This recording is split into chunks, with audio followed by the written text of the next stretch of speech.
Hi everyone, and welcome to the information session for the Graduate Certificate in Diabetes Education and Healthcare course here at Mayfield Education. My name is Adam Lamidol and I'm the course coordinator of the course. The role of today's session is to discuss the overall outline of the course and hopefully answer any queries and questions those of you may have in terms of potentially studying here at Mayfield Education.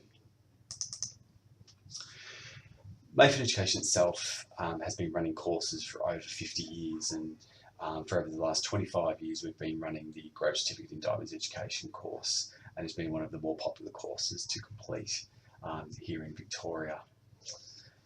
The course itself offers a supportive blend of both on-site and online learning, which is something we pride ourselves on here at Mayfield, is that we can provide a more practical benefit in terms of studying the course here. So students are therefore required to attend 3 study blocks over the academic year, with the day spanning from 9 a.m. to 4 p.m. and 80% of those classes must be completed in order to complete the components of the course, which we'll discuss a little bit later on.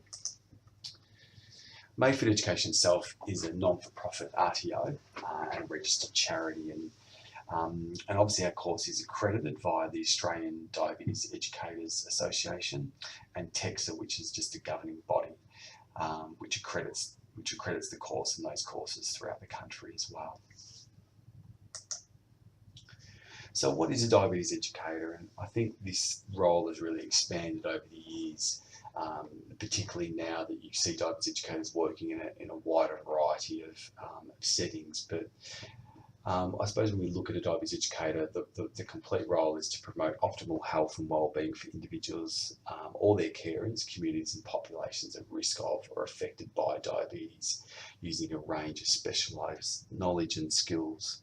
And obviously with the growing prevalence of diabetes now, the role of a diabetes educator is in greater need because of the increased incidence of diabetes throughout Australia and obviously throughout the world, with numbers increasing at a rapid rate.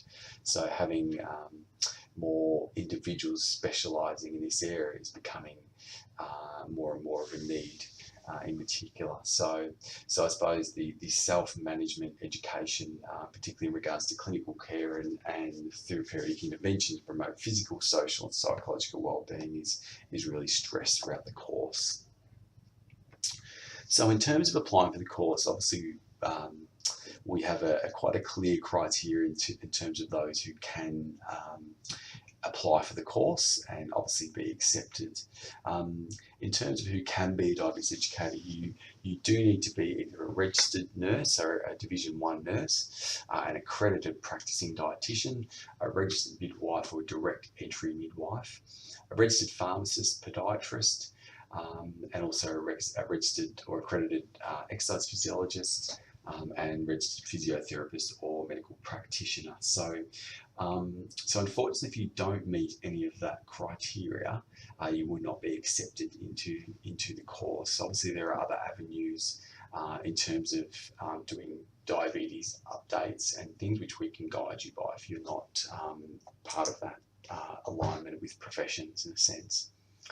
So as I sort of touched on, career directions in itself has probably expanded over the years, particularly now that we see diabetes, particularly over the years, it's been historically seen in the acute setting, acute hospital setting, where I think now that we're seeing much more education and access to care, and particularly in the community health settings now, that there is much more of an emphasis put on to see patients in those areas versus the acute hospital setting.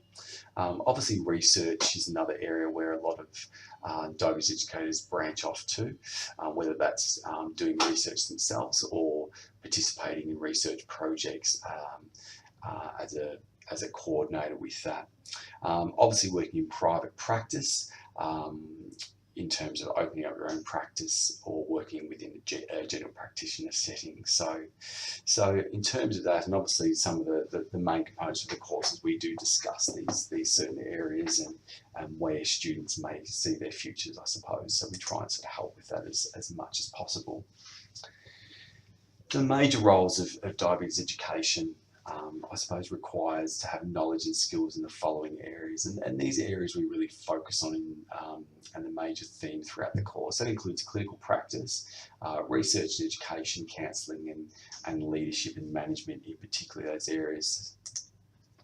So clinical practice in itself provides and monitors comprehensive diabetes self-management education to identify goals and assist development of self-management skills. So a major theme throughout the course here is discussing really major elements of diabetes education, whether that being glucose monitoring from an education and practical sense, to branching off to things like insulin pump therapy, continuous glucose monitoring, and again having a real more practical theme and flavour of this, where students are able to have exposure to these devices, which really instills a more confidence and education in the students, so that on completion of the course, you have much more of a, you've had much more exposure to these different elements of self-management, which can then be transferred out to the patient in particular. As I sort of touched on, research is something that is continually done, with diabetes being an ever-changing and evolving condition, that we're obviously, with research and quality improvement being a huge part of our roles, and something that's continually changing in particular. One of our units does focus on research and interpreting research, which obviously these days is best used to determine best practice related to diabetes, and obviously continuously monitors the quality and outcomes of their practice to improve their service provision. So as I sort of said, in particularly going back to research, it is something that I think educators are going and branching off to more and more now, because of most diabetes, particularly most acute settings in a city, Melbourne in particular, have research facilities aligned with them, so educators are being more in need from that perspective. In terms of education, obviously applying health, behaviour and education theory to inform, motivate and support clients, or communicate to healthy lifestyle and self-care behaviours. So obviously motivating patients and looking at ways to educate them and upskill them is one of the biggest roles of a diabetes educator, and part of the course here is looking at developing those skills, particularly from an assessment and practical education perspective. A lot of our some of our assessments here are really based on more practical elements of diabetes education, and how to get that message over in the most effective manner, in a sense, because as we know these days, diabetes education is really about how to communicate and motivate your patient as effectively as you can, and trying to get that message over. So it's something we do try and focus on as much as possible throughout the course.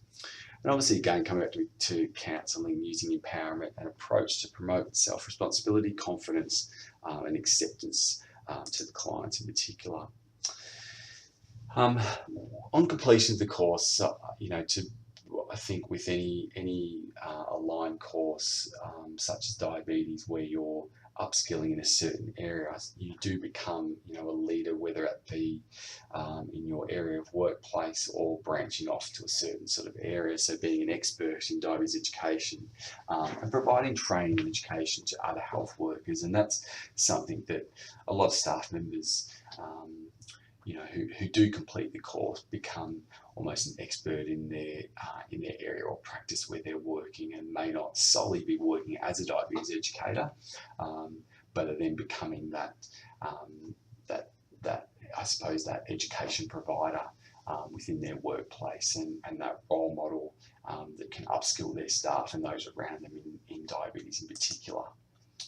And obviously then, that then expands out to developing diabetes policies and procedures for diabetes services, and liaising with other healthcare professionals and consumers and community agencies to provide a comprehensive and multidisciplinary diabetes service. Credentialing itself is something that, on completion of the course and at the start of the course, in a sense, you can start the credentialing process. So basically, a credentialed diabetes educator is a diabetes educator who has an added layer of professional development on top of what they've done. So on completion of the course, you obviously will have a graduate certificate in diabetes education. Once you've attained that, you can obviously then, or whilst you're studying also, I should say, you can start the credentialing process. And as I said, credentialing is just a professional recognition of advanced diabetes education, knowledge and clinical practice for diabetes educators. So there are several layers and criteria that you must meet. The major flavour being you have to complete a certain amount of hours, having exposure and delivering education to patients with diabetes, as well as in meeting criteria within a professional development sense. And this just ensures that somebody who is a credentialed diabetes educator has that skill set and advanced knowledge to be able to deliver the best practice, and something that we encourage most students to commence and continue through on completion of the course. For more information on the credentialing process, obviously you can visit the Australian Diabetes Educators Association with the website located on the bottom of the slide there, and obviously also at the end of the course. That's a great resource for looking at further education around the credentialing process in particular. So in terms of the course structure here at Mayfield Education, we do offer both a 1 and 2 year program. We have 2 intakes per year, with generally the first intake starting in February, late February, early March, and the second intake generally starting in late July, early August for the study blocks. The 1 or 2 year program generally can start at either the first or second intake of the year, and it expands over obviously 2 years instead of 1 year, with the courses being identical in themselves. The course content is the same, but the actual course length means that you complete 2 units in 1 year and 2 units in the next, in the following year, with 4 units in total. You would have completed. So the units generally span from units 1 and unit 3 in the first year, and unit 2 and unit 4 in the second year. And as I said, that's it's a guided structure of the course, and obviously you'll have access to the timetables with what you're doing and the appropriate sessions associated with each unit. So, and obviously one of the benefits of being on site is you have that supported blend of learning, and that you have access to the course coordinator on the days that you're here, who obviously one of my roles is to guide you through the sessions and the course as much as possible. As I said, the course spans over 3 study blocks. The study blocks are over the 12-month period, or the 2-year period, I should say, if you're doing it over 2 years. And they're for Monday to Friday, as I said, from 9 till 4 p.m. here at Mayfield Education in Hawthorn East. Prerequisites of the course is you must complete an application form, which can be obtained online. As part of this application process, you must provide a current copy of your CV, which just is used to ascertain that you have obviously 2 years postgraduate experience, and that also that we see that you're meeting, I suppose, criteria from a with a CV perspective, as well as meeting the healthcare professional perspective, so that you have your academic transcripts with you, and that you reach an appropriate computer skills, which is just basic sort of skills that we expect to be met here with the course, and that you're currently registered as well. So these are things that are ticked off in the initial education, the initial application process in particular. The course outline itself spans over 4 units, as I said, with units 1 to 4. So as I sort of touched on, in the 2-year course, units 1 and 3 are taught in the first year, and units 2 and 4 are taught in the second year. doing the course over 12 months, or obviously all 4 units are completed in that 12-month period. So Unit 1, Management of Diabetes Education, is really just your core aspects of diabetes management in itself. So your type 1, type 2, and a lot of your basic sort of management, hypoglycemia, hyperglycemia, diabetic ketoacidosis, etc. are taught during Unit 1. Unit 2 is looking at psychological aspects of diabetes and more focused areas such as pregnancy and diabetes, pediatric diabetes, insulin pump therapy, continuous glucose monitoring, so more specialised aspects of diabetes education. Unit 3 really looks at more teaching and learning, so I suppose looking at how we teach sessions and looking at aspects of learning so that we can expand that knowledge out to our patients, but also in terms of how we teach throughout the course as well. So, and then Unit 4 really focusing on research and management of diabetes education. So looking at research papers and expanding that sort of scope in terms of interpreting research and being able to implement that. In particular, if that's the area that you're sort of looking to focus in on. The assessment requirements, which there is another webinar for, if you're interested in that. But the assessment types are looking basically with our exams, online quizzes and class presentations. So we offer a really broad assessment base with that. So, and as I sort of said, with being more an on-site course and that you have that exposure, obviously we can help and really sort of guide you through, particularly around the more practical aspects of assessments that we do find. The exam process obviously is done here at Mayfield Education. There's only one exam for Unit 1, and obviously, like I said, there's online quizzes and things for some of the other units and a class presentation for Unit 3. Clinical placement and class attendance are the other 2 major hurdles that you must complete in order to complete the course, which we'll touch on in a minute. So clinical placement itself is 40 hours of clinical placement. So that's observational learning. So you're not assessed in itself on clinical placement from having topics ticked off that you're completing. It is more observational learning. So we're trying to give students some exposure and experience in diabetes education in an area that the students wish to look at. The clinical placement itself is organised by Mayfield in guidance with the student. So the student will pick where they want to go, whether it be a community health setting or an acute facility. We will then get in touch with that setting, ensure that everything is being met from a clinical contract perspective, as well as the requirements prior to that with the student, ensuring that they have a police check, a working with children's check, and they're covered by immunisations as well. So once all this is completed, then clinical placement is then undertaken at a time that suits both the student and the clinical placement site as well. So it's something that we do discuss as the course goes on, and something we look to finalise in the second half of the year. So clinical placement is generally done in the latter part of the year as part of one of the hurdle requirements for the course, and something the students really do enjoy because obviously they're getting that exposure throughout in particular.